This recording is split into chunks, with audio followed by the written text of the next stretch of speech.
which governs aviation. So the requirement is credentials of recreational, commercial, and public agency drone use. What it is if you have a drone that's less than 0.55 pounds, which is 8.8 ounces or less, you don't need to be licensed or certified to fly that drone. That's for recreational use, as long as you don't use it for commercial purposes. If you take photographs and then you sell the photographs, even for a penny, that's for commercial purposes, and that falls under a different category. So you have to make sure what the weight is. In the drones, those drones cannot fly higher than 400 feet. That's the max allowed under that category, under federal regulations. So I need to clarify that. There are other regulations that cover drone use, especially by the FAA. So it's important to know the rules before you purchase a drone and you fly a drone. And I know for a fact that a lot of commercial realtors use drones for commercial purposes to get video as well as photographs of the property they're selling, which is fine if they follow the regulations. That's very important. So what is, you may have said it, what is like the height or the zone that they can go in without having any permits or anything like that? Like you're talking about that house. Can they go like 10 feet over their own house and that's it? Yes, 400 feet. It is 400 feet, okay. 400 feet. And here's another thing. You're not supposed, unless now law enforcement and public agencies can use it for crowd, such as parades. Last night there was a big event, National Night Out, so they're allowed in Illinois to use it. But you as a private drone user, you're not supposed to fly over people. Correct. That's because that drone can crash and injure somebody. Yeah, it's really, a lot of people thought that it had to do with the privacy, but it's got nothing to do with the privacy, because once you're out in a public area, the presumption of privacy is gone. You're in that public area. It has to do with safety, and there's also... Exactly. That thing comes dropping down. They're pretty heavy. And there's also, even though the drone may weigh the regulations under 8.8 ounces, people have been known to put added stuff on it. No, that's a no-no. Right. You're not supposed to put, if it goes over 8.8 ounces, which is like in and around half a pound, then you fall into a different category and you have to be licensed. Right. So there's so many categories, and I don't want to get too legalese. I just want to let people know. Because, like I mentioned last week, there was an incident at an airport where a drone hit a plane. Yeah, that happened not too long ago. About Yes, a couple of weeks ago. And I don't remember the airport, but it doesn't matter if it's Illinois or Nebraska or Hawaii. That can cause serious damage to the aircraft. And they had to down the vehicle, offload everybody, because technically that's an FAA investigation, because the aircraft was involved in an accident. Yes, and you don't know what damage it caused. And sometimes, even though it may not hit that engine, like a bird strikes have taken down planes. Sure. It can still cause stress on the body structure, Hit the flaps, maybe the flap was up and it got in between it. There's a lot of things that could have happened. Yes. As a matter of fact, either yesterday or the day before, an aircraft at Midway, when it was landing, blew out the two front tires. Did you hear this? Yeah, I think they had said all the tires had gone out. That was bizarre. How does that happen today? You know what? It's stress on the tires. It's stress on the body. I worked in aviation. When I was in the Navy, I wasn't on ships. I was in aviation. Oh, okay. And periodically, we'd have an aircraft watch. Wash, W-A-S-H, not watch. But we did watch aircrafts, too. But when we washed them down, my chief petty officer told me, don't focus on one spot. You're going to cause metal fatigue. Yeah. Sprayed across like you're doing spray paint when we were hosing it down. And with that being said, I never forgot that. It was important on aircrafts. It's important to maintain the integrity of the vehicle. you've got, it was military aircrafts we have, but whether it's military or commercial, you have lives at stake here. And you had a thicker, like mill grade, whatever you want to call it, thickness of the covering that's covering your aircraft. The commercial airlines are actually thinner than what the military uses. We used to jokingly refer them as tin cans. Yeah, well, basically, it's what they really are. There's not much on them. The structure is the actual infrastructure, the stuff that makes the arches. That's what gives you your strength. The other stuff really is cosmetic and for aerodynamics to fly. Yes. So there's a lot of other rules, and we're sticking with the federal for a minute. While we're talking about that, I want to get to this aspect because this was very interesting, and I understand it totally. When you're operating a drone, you're on the ground, you got to have the line of sight. You just cannot lose sight of that drone. You can't fly it over people, but the most important thing is you can't be drunk or high when you're doing this. Yeah. You can't be impaired. Even though you're not flying an aircraft, you're controlling the drone. And according to the federal aviation regulations, and I'm going to read right off the notes here, prohibit someone from operating a drone while they are impaired due to the use of drugs, and the following is prohibited while piloting a drone: being under the influence of alcohol, having a blood alcohol content of 0.04 or higher. Now, that's half of the statute in Illinois for drunk driving. In Illinois, it's 0.08. So if you're flying a drone, it's 0.04. That's the federal statute. You cannot fly a drone within 8 hours after consuming any alcoholic beverage or using any drug that may present a safety risk. And this comes under, for you audio law learners, 14 CFR at 107.27 and 91.17A of the federal code. If you have a reason to suspect that someone is impaired while piloting a drone, you may ask them to submit to a blood alcohol testing. And that refers to law enforcement asking them to submit to a... Now, this is if they're FAA certified, or is this anybody? No, so we're talking about private use. Okay, so no FAA regarding it at all, because I'm reading the FAA, and it's real No, I'm similar. sure it's in the FAA, but we're talking about law enforcement. Yeah. So we're talking about the lowest level of drone use right now. So as you get bigger drones, you're going to have to be licensed. Yeah, But here's stricter the average guy flying a little drone, say over a park district or a forest preserve or wherever he's flying at. If he's impaired and the forest preserve police pull up and they can see he's someone impaired, they have the legal right to ask him to submit to chemical testing, blood alcohol testing. So either a breathalyzer, blood, or urine. Because you cannot be under the influence of alcohol, 0.04 or higher, or drugs, impairing drugs. And that they would find drugs through a blood test or urinalysis for marijuana, cannabis consumption. So it's important that you understand, even though you're on the ground controlling this, this isn't like one of those little cars, those RC controlled cars. No. We're talking about an airborne, and what drones are really, they're unmanned aircraft. That's what they are. That's the exact definition. They're unmanned aircraft. Now, of course, the military uses them for military strikes, but when we're coming to the lowest governed type of aviation, drone use, we're talking about personal use. Right, there are commercial uses, and we'll get to that later, but right now we're talking about the average. Some of these cell phone stores sell those little drones too. Yeah. I've seen them. And I can tell you a little fun fact. Drunk droning is now this occurred in 2018. I'm looking at it as you're talking. In New Jersey, Chris Christie is the one that signed a law making it illegal to fly an unmanned drone aircraft after too many drinks.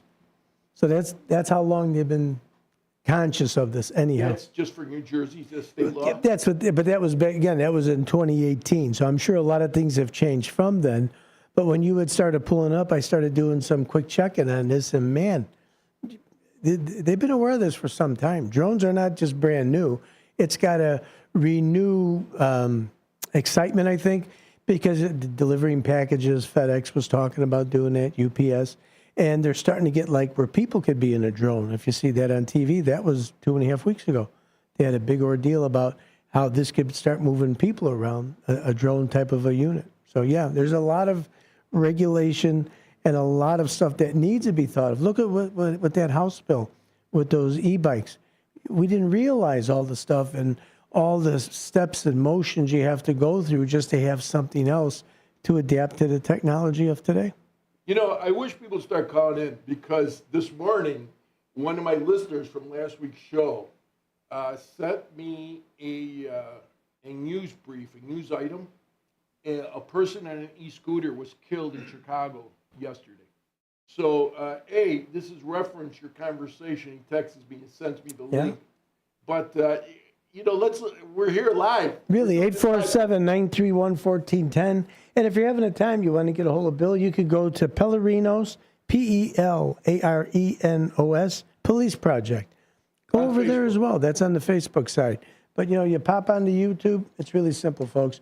youtube.com/@WRMN radio. Or just if you got one of those smart speakers, just say, play WRMN 1410. Boom, you're on. Is that the Alexa? Alexa, all of those fancy ones, yeah. So I appreciate all my followers sending me this info and getting into it. But it's important when we're live on the air so everybody can hear it. So it could be archived. And just like Dino does fact checking. So when I'm going through these, let's call them lesson plans, when I'm going through these lesson plans. Well, your show plan, you put a lot of work into these shows. I watch you how, you do. You do a lot of investigating, even again, last week's, that was outstanding with Ms. Hernandez. And it was just State Rep Hernandez, excuse me. Yeah. And it was just an outstanding show. And you've got the content. You've got the experience. 30 years gives you great experience, but things change. And you know that in law enforcement, the laws change so rapidly, you have to stay up on it. Why do we have refresher classes all the time? For this reason. Yes, training. Training is important for law enforcement because I remember I was an academy instructor, and I taught in the academy specifically. I taught DUI detection, standard field sobriety testing, as well as breathalyzer operation.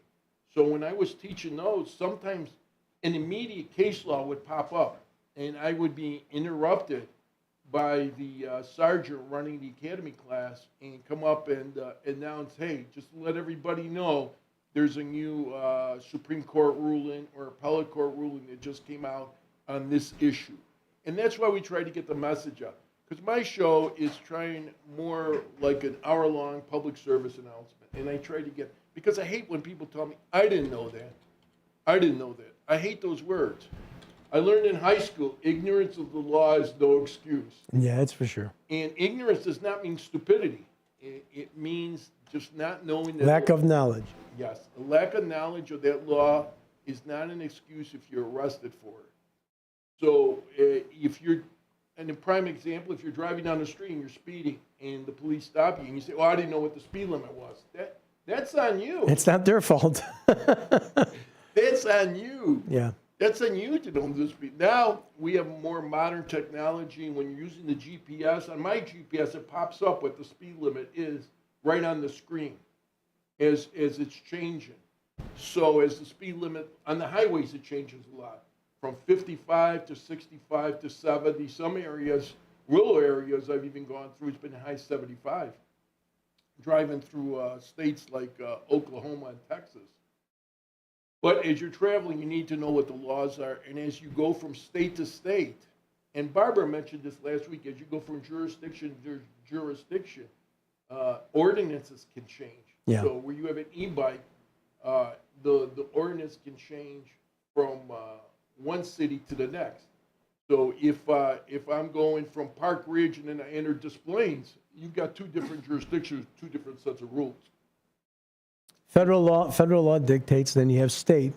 In local municipalities, they have to at least do the minimum, of what is required by federal and state. It doesn't mean that they can't layer a little bit on top. Yes. Well, we're going to be right back right after the news break. Stay with us. Follow me on Facebook at Pelarenos Police Project. We're not going away. We're here for another half hour, running until 4 o'clock. The topic today is drones for civilian use, commercial use, and law enforcement. We're not going to get into the military today, so don't call about any military action. And we'll be back in just a little bit. And hey, don't forget, you go to Amazon.com. William Pelarenos, he's put out a book, DUI Trial, a true story of DUI. And it was by William Pelarenos, this guy right here. It's a great book. It's a great read, very easy read. It's about DUI enforcement. It's all decoded. And he does such an eloquent job. And we'll talk about that more in just a bit. We'll be back. From the pages of the Elgin newspapers of 100 years ago today, these are the headlines brought to you by the Elgin History Museum. This is Alan Walters reporting the Elgin News from August 5th, 1926. Air flivver purchased by Elginite.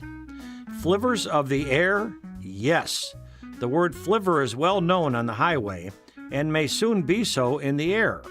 Elgin's to have one in the very near future, to be owned and flown by C.W. Helm. The Air Flivver, just purchased by Mr. Helm through the Hubble Ford Agency in Elgin, has an overall weight of 340 pounds, is metal throughout, has a wing spread of 20 feet, and is a one-passenger monoplane. It has 3-cylinder rotary motor capable of a speed of 100 miles per hour. Mr. Helm plans to purchase several acres close to the city for use as a landing field for his plane and large enough to accommodate other planes. In other news, no man ever stood so straight as when he bent over to pick up a child. Those words, his own, together with the initials JJD, are to be found in the back of a watch presented to the Secretary of Labor, James J. Davis, today by the people of Elgin. The watch, a Lord Elgin movement, the finest produced by the Elgin National Watch Company, was enclosed in a fine white gold case.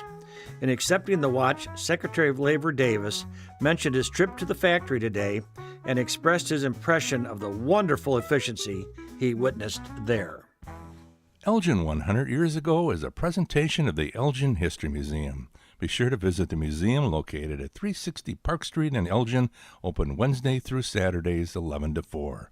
You can also listen to Elgin 100 years ago at www.elginhistory.org. If you have been charged with driving under the influence of alcohol or drugs in Cook County, DuPage County, or Lake County, Illinois, call the law office of Mark Sheblow at 773-775-5050. That's 773-775-5050. Attorney Mark Sheblow has over 29 years of law experience handling DUI defense, traffic violations, CDL violations, and Secretary of State driver's license reinstatement hearings. All aspects of your case will be examined in order to find evidence that may help your case, especially the statutory summary suspension of your driving privileges. If your breath alcohol concentration level at the time of the DUI arrest is 0.08 or more, then the summary suspension of your driver's license begins 46 days after the arrest. Time is a crucial factor in challenging the summary suspension of your driver's license. Our law office is located at 5945 North Elston Avenue in Chicago. That's 5945 North Elston Avenue in Chicago. And again, our office phone number is 773-775-5050. This is Sarah Silver with your Fox Valley forecast, brought to you by Chick-fil-A. This afternoon, mostly cloudy with a high near 79. There's a chance of rain showers and thunderstorms. Tonight, mostly cloudy with a low around 67. A chance of showers and thunderstorms along with patchy fog is possible. Looking ahead to Thursday, areas of fog with a high near 78. Currently, it's 78 and mainly clear. I'm Sarah Silver on the Talk of the Town, WRMN. With Fidelity Wealth Management, a dedicated advisor gets to know you and your goals to build a comprehensive plan to help grow and protect your wealth. Backed by a team of specialists, they'll analyze all your accounts, even the ones they don't manage, to keep an eye on taxes and provide proactive portfolio insights that can help you unlock your wealth's full potential. Learn more at fidelity.com/wealth. Investment minimums apply. Fidelity Brokerage Services, LLC. Member NYSE SIPC.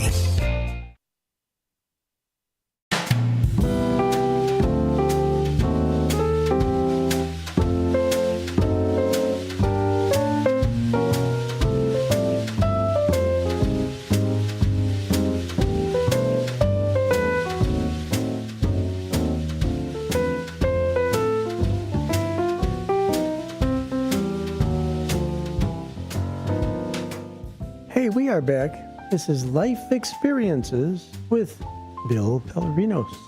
Talking great topic today. We're talking about drones, not the military type, civilian, law enforcement. That's the type of drones we're talking.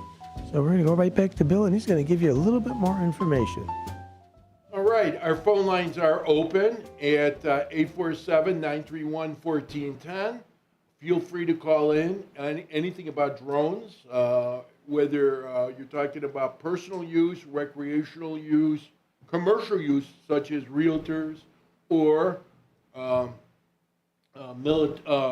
enforcement use. And we touched on some of these topics right before the news break. Under federal law, now there's federal law governing drone use, there's state law in Illinois, and there's local ordinance by some towns on this and municipal jurisdictions on this topic of drones, on drone use. So I was talking about the piloting of drones. The person that controls a drone cannot be under the influence of drugs or alcohol.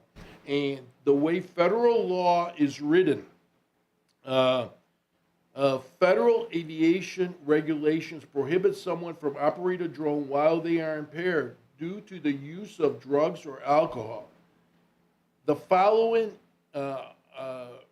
is prohibited when piloting a drone: being under the influence of alcohol, having a blood alcohol content of 0.04 or above, operating a drone within 8 hours after consuming an alcoholic beverage, or using any drug that may present a safety risk. If law enforcement suspects that you are under the influence of alcohol or drugs, they can ask you to submit to blood alcohol testing, just like a DUI case. Hey, Bill, we got a phone call. You're on the air. Go ahead. Hi, I was wondering, do children fly the drones, and if so, what's the youngest age that is allowed to do that? Yes, that's a good question, and it's on here. I was going to get to it. I got about 40 pages to go through, but I believe the cutoff is 14. But I will verify it, and I'll write it on my Facebook today. But if you're flying a drone for recreational use with your child, make sure it doesn't weigh more than 8.8 ounces. So you're looking around the half-pound mark. Understand? Are you there? Yes, I'm listening, but I was wondering about the age. Yes, I believe it's 14, but I'm going to verify that. I got about 40 pages of laws going through drones, but I will verify that. Are you on Facebook? No, sir. No? No. Okay. So you know what? I'll just verify it and try to get back. Next week I'll do a follow-up. But I believe when I read it, it's 14 is the age. So with that being said, and I'm doing this from memory, because you got to understand, under the federal law, is it 14? Okay, in order to do a commercial drone, you must be 16 years of age. You have to go through safety tests. For registration, you must be 13 years or older to register a drone yourself. If the pilot is under 13, an adult must register the drone for them. So if you want the drone, ma'am, if you're going to be with a 13 or younger, okay, or under 13, however you want to say it, under 13 years of age, you would have to be there with them, and you have to register that drone. But if it's 13 or older, the 13-year-old can actually register that drone themselves. I see. And just one more question.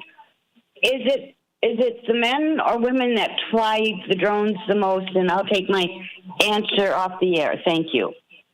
What is it? Say your question again, ma'am. Oh, is it the men or women that fly the drones more? I think is where she was getting at. Oh, You know, who's more? statistically? I don't think there's a statistic for it. There couldn't be. I think there's just as much interest, you know, in a male or female operating a drone. Yeah. You know what I mean? It depends. There's a lot of sporting events, you know, and there's so many different unisex things that are out there today. I don't know that you could put a number on what sex uses it. I'll look it up. Yeah. But you know what? She makes a good point with children. I was doing it from memory about 14, but you corrected me. It was 13. Yeah. So, but people got to understand. There's so many. I have on my iPad. I went through 40 pages of federal law, state law, and local ordinances governing all this, and also how law enforcement can use this drone technology. Because as we mentioned last week, technology is moving a lot faster than laws can catch up with them. And we're always playing catch up when it comes to the legal system. Laws are put in, and then some are challenged. And then you got appellate court and Supreme Court rulings that turn over lower court rulings based on violations of those laws. So there's always changes in the law. The law is constantly changing.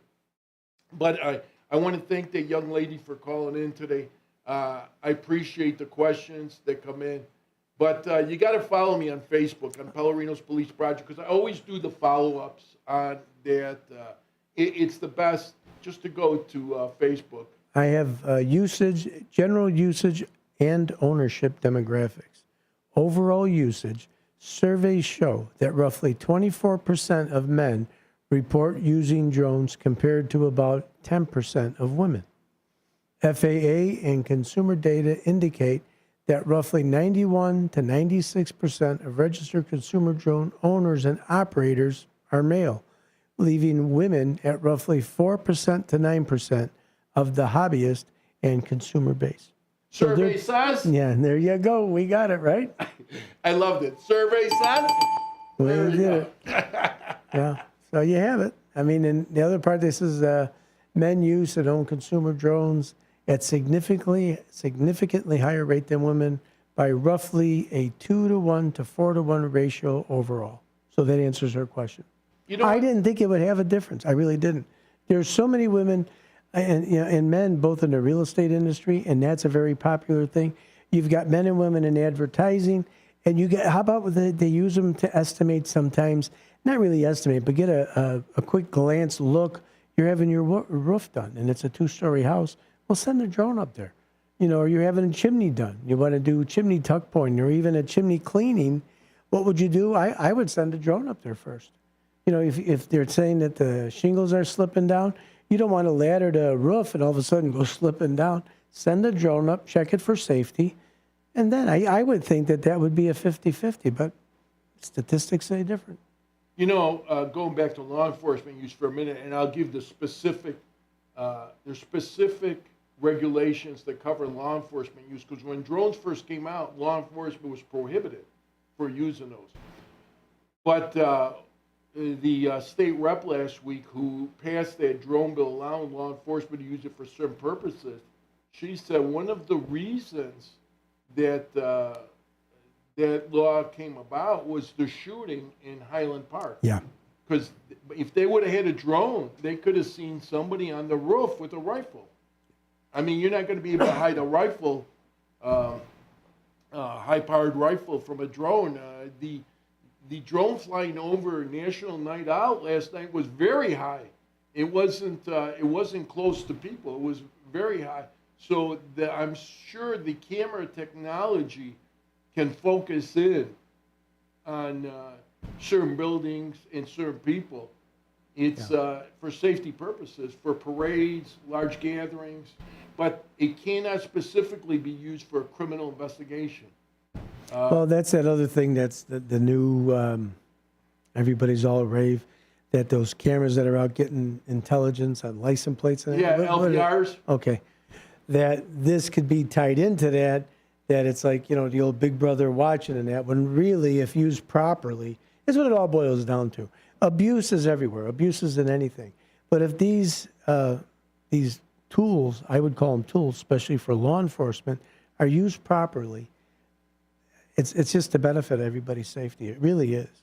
But like anything But else, even with the drone use, it's very difficult for situations with law enforcement because, like I was saying, people send me texts and articles, and they link me up to stories. One of the stories that came in on Tuesday, Las Vegas police had a report of a man waving a gun as walking on the street. They sent the drone yes, in advance. But the problem was that even with the drone only shows you what's going on. The drone cannot assist you in the firefight because they cannot be armed. Drones cannot be armed for police use.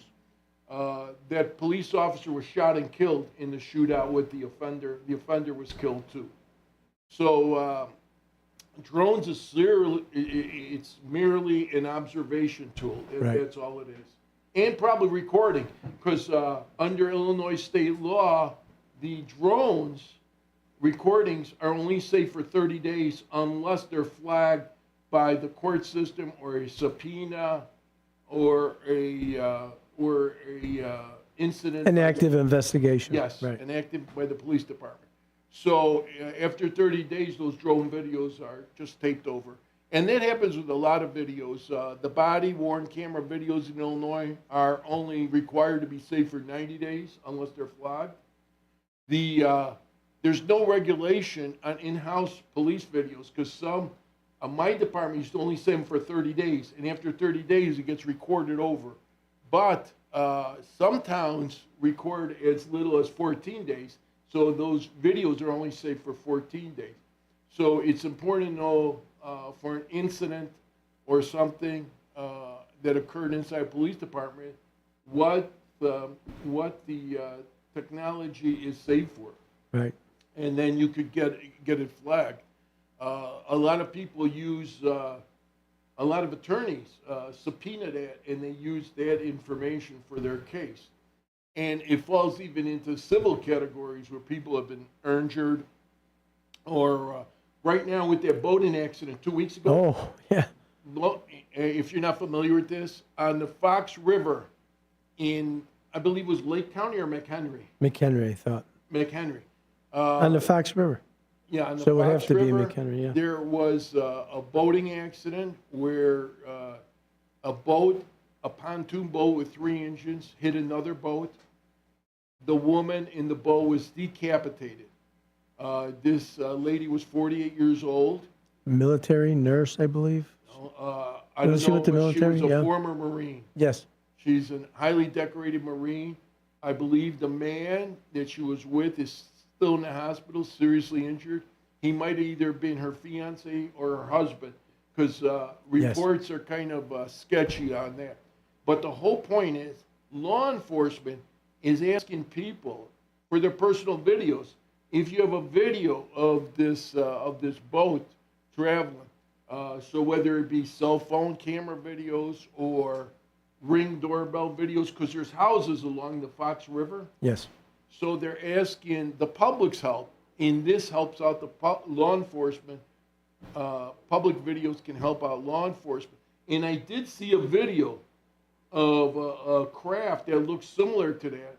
Somebody posted it on one of those social media sites, and it was traveling incredibly fast. But I don't know if that's the actual boat that was involved in the collision. And right now, But who needs 3 motors on a pontoon boat? you know what? I'm not a boat owner. I have driven boats, but I'm not a boat owner. But I talked to a boat owner last week about that, and he says that boat came with the 3 motors. That pontoon boat by the manufacturer. It wasn't like the owner kept adding on motors. It was manufactured that, and there were reports that it was going 100 miles an hour. I don't know. Oh, I'm not judging. Until I got the totality of circumstances, I won't give an opinion. I'm just saying there's But reports. there's just question when you see a pontoon boat, which is typically for river use, you're cruising along, and maybe if you want to put a good-sized motor, it's starting to rain, you want to get to shore so you don't have any issues. But I can't imagine 3 motors on a pontoon boat. We got sidetracked a little bit, but Yeah, we did. no, it's okay. The conversation can lead anywhere, except no religion, no politics. We have other shows for that. But the conversation can go anywhere. But I'm glad you mentioned that because many years ago in the 80s, when I was with the Cook County Sheriff's Police, I assisted the Forest Preserve Police of Cook County on a case. I can't remember what forest preserve it was, but they have pontoon boats.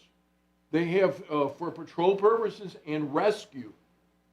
People, no joke, people have drowned in 6 or 7 feet of water. You could All they had to do was stand up. A bucket full. Yeah, I know. People have drowned in 5, 6, 7 feet of water, and it sounds unbelievable. Just, Once they're panic stricken, they lose all their normal instinct sense to do the right thing, and that's what happens in those cases. Yes. So I assisted them in a missing person, and they, whenever there's a body of water and you have a missing person, the probability is that person or that person in the vehicle is in that body of water. Yeah. It's a high probability. So that was the last time I was on a pontoon boat was in the 80s. And it, from my recollection, it moved slow. We did not, but don't forget, we're on a search and recovery mission.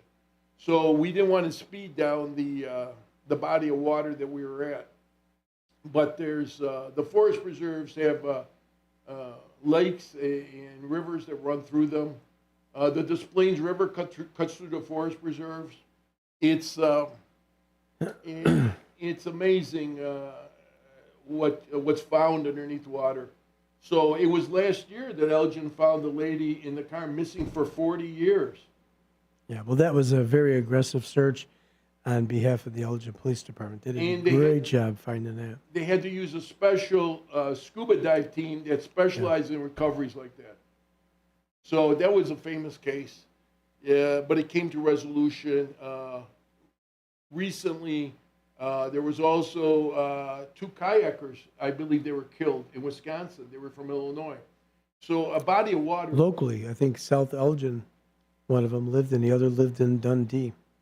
They were killed up in Wisconsin. That's correct. So they were kayaking. Probably the water got a little rough.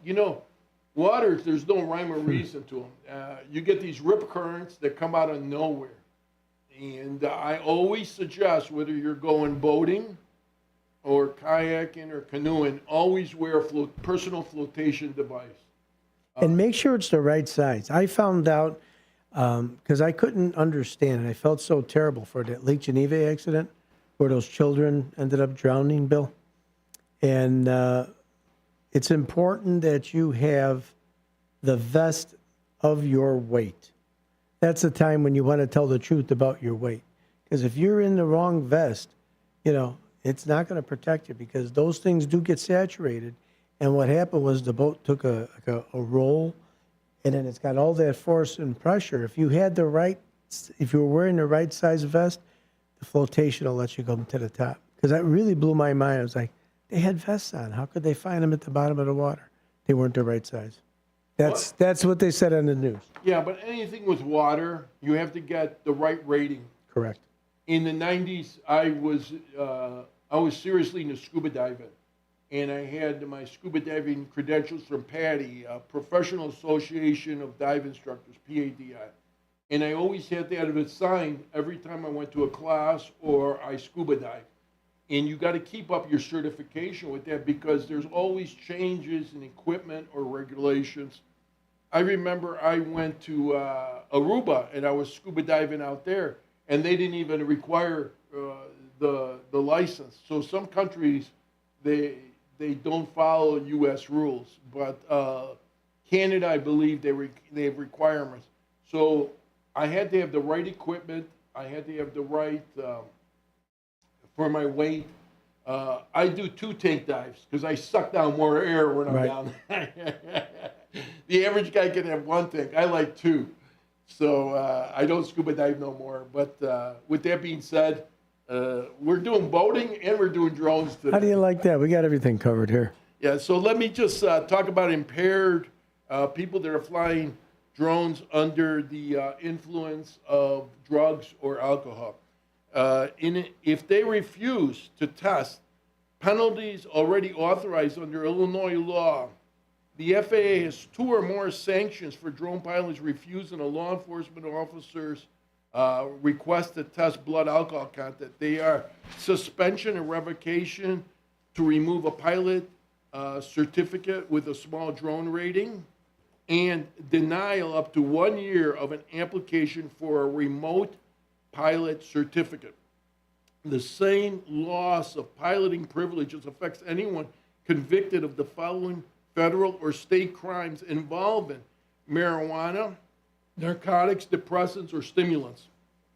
For possession of those items, possession or manufacture those items, sale or disposition, and transportation or importation of those items of marijuana, narcotics, depressants, or stimulants.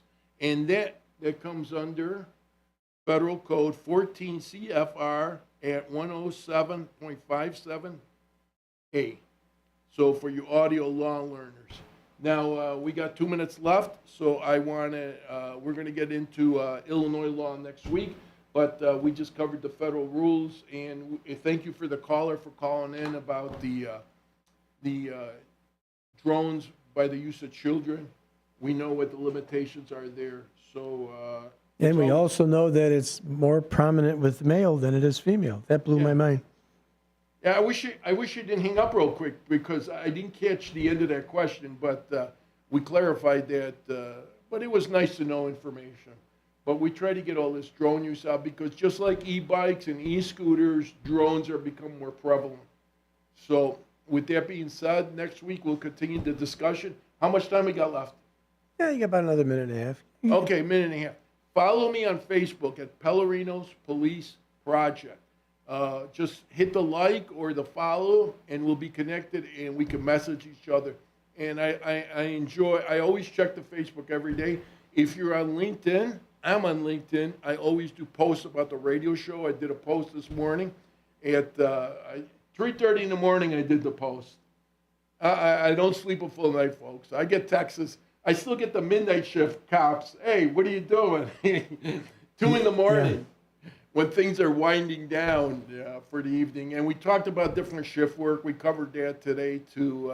So I don't mind if the discussion gets off topic when it's just me and Dino and Sonar here. But if we got a guest, we got to stay on topic. We do. And we do. No, but just tell them the callers. Yeah. Callers got to stay on topic because that guest is only here for 48 minutes and they're giving up their afternoon to get here.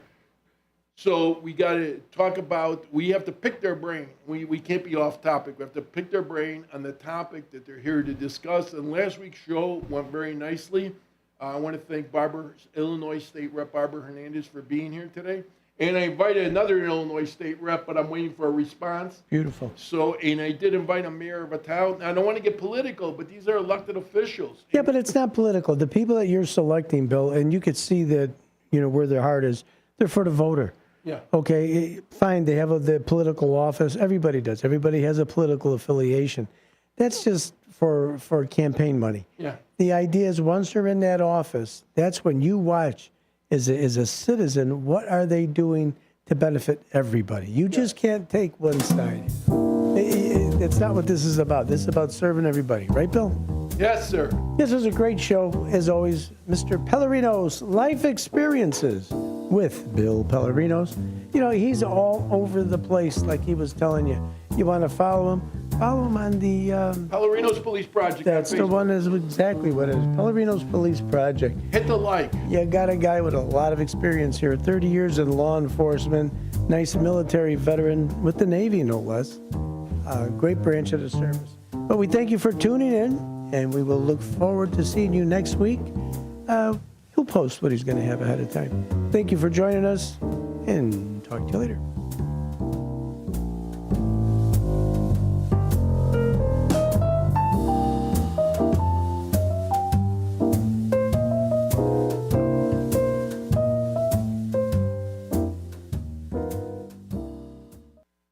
After every herbicide pass, your crop stops growing and starts recovering. That's 7 to 14 lost growing days.